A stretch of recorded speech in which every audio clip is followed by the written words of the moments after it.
Kamuva nje mengameli uphuma umkhankaso kuyoheha abatshali betimali.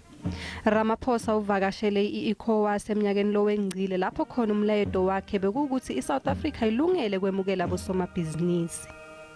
Lokho lakusho eminyakeni lophelile uphindze wakusho kungcungcuthela yemave ase-Europe ne-Africa evikini leliphelile. They have come forward to say this is what we are promising. The pudding, as they say in the classics, is going to be in the tasting.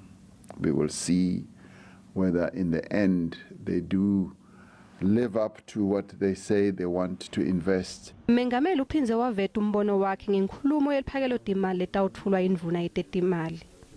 We have to walk a tightrope, but the Minister of Finance will be articulating all that. What we are clear about is that creation of jobs is going to be the key focus for ourselves as a government going forward.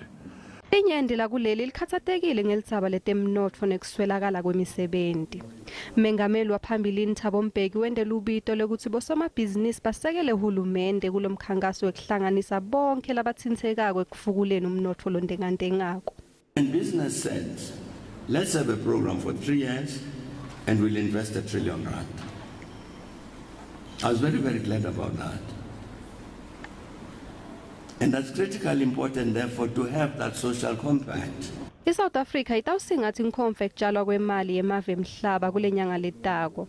Kanti kunelithemba lekuthi lokhu kutawulekelela kuphakamiseni lelive njengendzawo yekutshala imali.